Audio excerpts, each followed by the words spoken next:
Že. Danes mi pa več treme povzroča misel na to, kam bom človeka sploh peljal na kosilo, kot pa vprašanje, ki mu jih moram zastaviti. Veš, ko imamo prvo vprašanje, kam greva midva na kosilo? Dobro vprašanje, drugače. Mislim, to je zdaj goloba peljati Benetke. Le, jaz nisem zahteven. Gre za človeka, ki je pritegnil množice pred televizijske ekrane. Za šefa, ki je iz kuharije naredil show biznis. Ne vem, očitno sem bil na pravem mestu v pravem času. Show biznis je res prišel sam po sebi. Jaz sem drugače zelo navaden človek. Bine Volčič je moj današnji game changer. Po moje najboljega kar njegova Monster bistro peljem. Jaz lahko za Monstera rečem, da imamo vsak teden restavracij. Uživajte na najni vožnji, če že ne morete biti na kosilu zraven. Čau.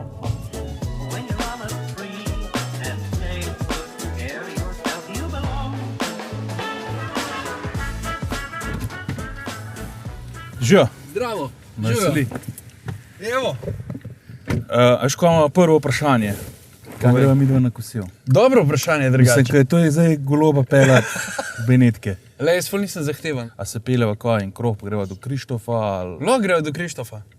Lahko, vse dober. Kako želiš, da bi te ljudje prepoznavali? Od tistega trenutka, ko sem stopil na televizijo, sem si želel, da me ljudje poznajo po stroki. In ne samo kot neka TV persona. Kako misliš, da si te jaz predstavil? Jaz upam, da tako, kot sem ti povedal, da si želim. Dobar, jaz sem te v bistvu predstavil kot game changerja, ki je show biznis naredil iz kuharije. Ne? Kako narediš ta preskok? Da pol kar 2-13 so te najdel, pa si šel na televizijo? Ne vem, očitno sem bil na pravem mestu v pravem času. To se je zgodilo, ko smo imeli trije šefi skupen večer in takrat je prišla tudi snemalna ekipa Pop TV-ja, pa so snemali in ne vem, očitno sem jim bil všeč. Kje si se učil ti kuharije? To sem bral, da si bil precej po tujini, pa tako, da se od kuhne do kuhne učiš pol. Ja, jaz mislim, da je nujno, da kot mlad kuhar moraš zamenjati veliko kuhinj. Minimalno moraš biti v eni kuhinji 2 leti. Prvo leto se učiš, drugo leto pa utrjuješ. Kje si pa show biznisa naučil?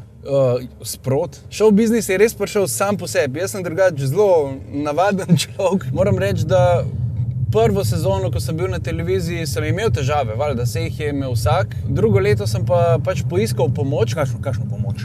Pomoč javnega nastopanja. Se pravi, da sem šel na coachanje, coachala me je Anja Križnik-Tomažin. A misliš, da bi mogel to vsak šef, če hoče uspeti, more tudi nadrilati ta javni nastop? Čeprav ne vem, koliko bi se kakšen kuhar strinjal s tem, jaz še zmeraj mislim, da ja. Zakaj se ne bi mi kuharji izpostavili, ker smo mi kreatorji teh krožnikov in jedi, ne? Koliko pa računaš na to, da ti je pomagala ta pojavnost na televiziji, na kuhariji pa na promociji lokala? Sigurno je prispeval nekaj k temu. Pomagal mi je k promociji, ljudje me prepoznajo, ljudje vejo, da sem kuhar, ljudje vejo, da imam dobro hrano. Ni pa to tisto, kar bi jaz na polno izkoriščal. Še vedno želim sam priti do tega, da me prepoznajo kot dobrega. Kje pa je Jamie Oliver falil? Njemu se je pa gostinski del porušil. Ja, mogoče je šel malo preveč v show biznis. Pozabil iti vsak dan v svoj lokal. Ja, jaz mislim, da ja.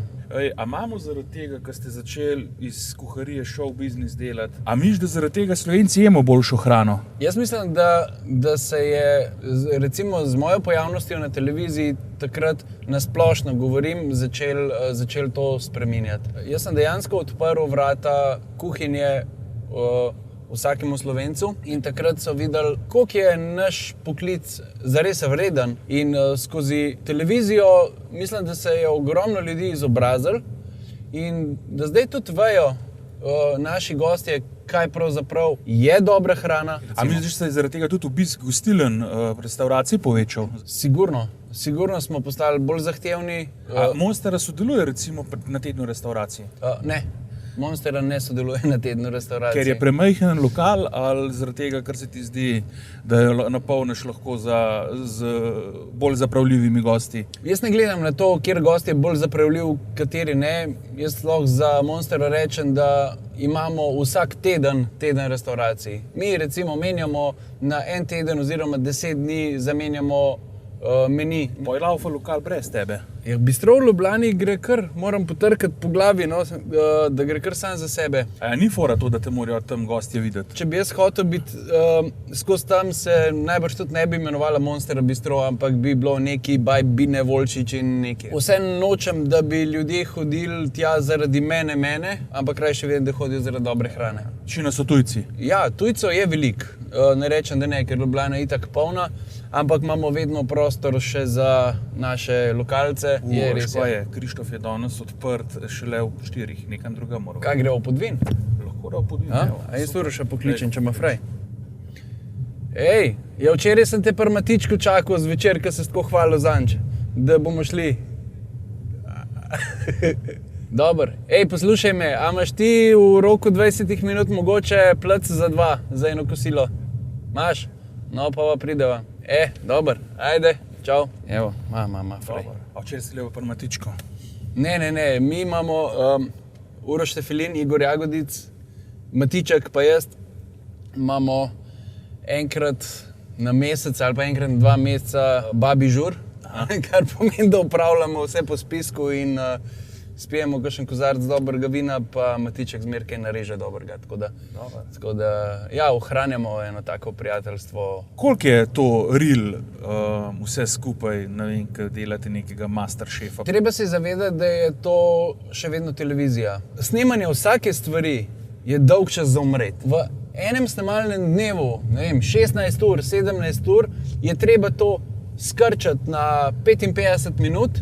In valjda, ko ti to zazipaš, pride dinamika ven. Ampak pa dobro izgledajo te tekmovalci 16 ur na nogah. Ja, vsak, ki se prijavi, vsak, ki pride v Masterchefa ali pa v nek podoben tak šov, je za mene že zmagovalec. Zaradi tega, ker dejansko ni enostavno biti tam, ker je stres, ker je pritisk strani sodnikov, pritisk strani kamere, pritisk strani izzivov. In še skuhati moraš dobro in ves čas kuhanja, ki ga imajo tekmovalci na razpolago, je realen. Kako pa preverite, da te izzive, ki jim jih date, so uresničljivi v takem času? Tukaj pa sodelujemo 3 sodniki, ki smo izkušeni, smo iz Foha in točno vemo, koliko časa rabiš, da eno stvar prepraviš. A znanje teh ljudi, ki so tekmovalci, je na tem nivoju, da bi ga ti recimo vzel nekoga takega za pač neko vajenško, pomočniško funkcijo k sebi v kuhno? Pri meni v bistvu sploh ni pomembno znanje, pomemben je potencial, pa pomembna je volja.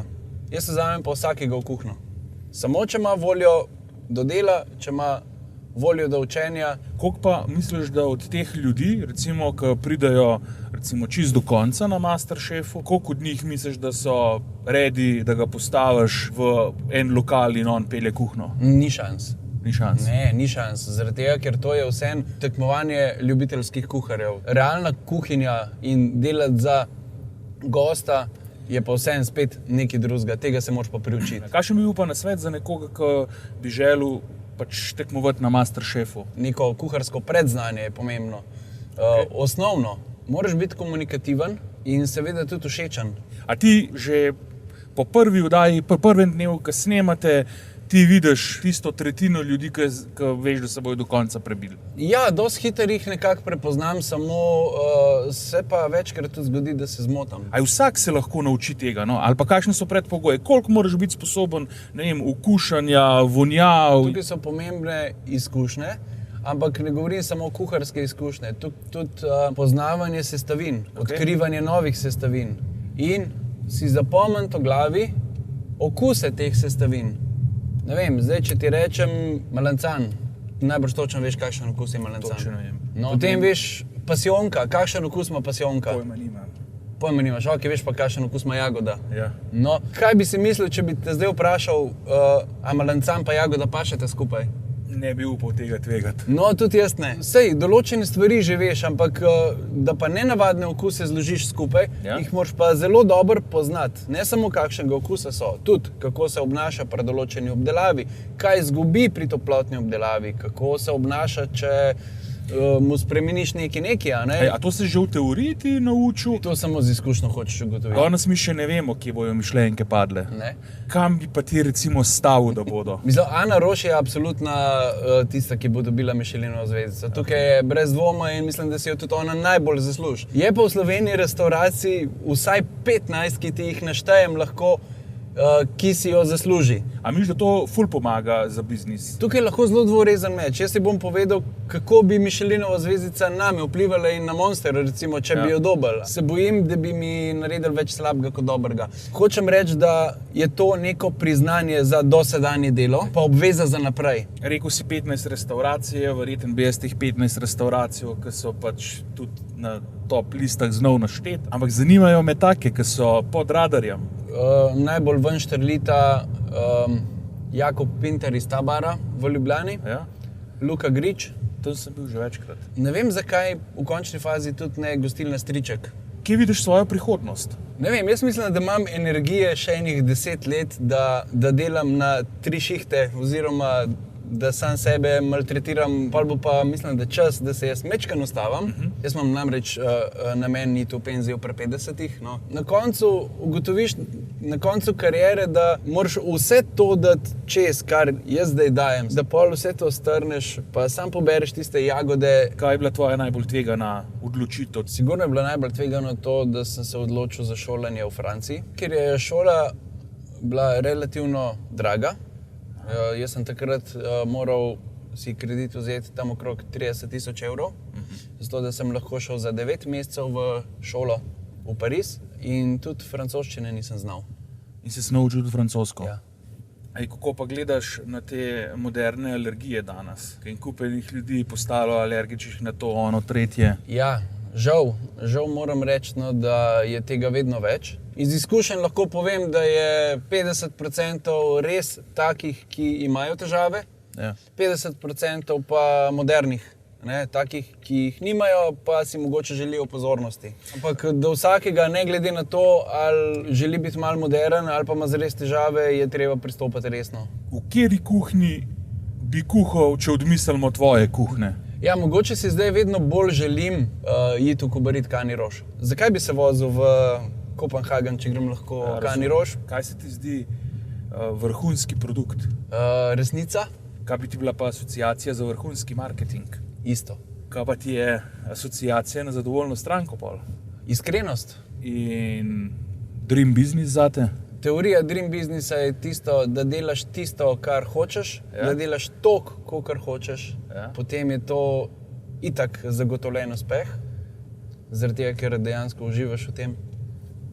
In če ljudje to prepoznajo, ti avtomatsko potem zaupajo in se ti prepustijo in predajo. Sem jaz tebe pozabil kaj vprašati, pa misliš, da bi te mogel? Ali pa drugače, ali bi sam sebi zastavil eno vprašanje? Mogoče bolj kakšen nasvet mladim, ki se podajajo na kulinarično pot. Ker ogromno gledajo televizije, vidijo enega kuharja, ki je full frajer in je potetoviran in ima full enega znanja. Še kitaro igra. Pa še kitaro igra. In ja, jaz bi bil tudi tak kot je on. A ne? Itak najprej se gre tetovirati. Drugi korak je Instagram profil. Prvič, da pokažeš tatuje, drugič, da narediš en krožnik, ki ga potem slikaš iz 10 zornih kotov in potem si že to.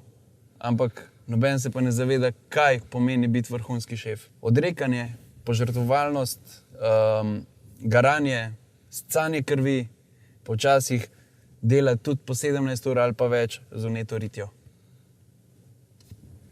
Hvala ti. Jaz upam, da bo tole fajn ratal. Jaz tudi. Ej,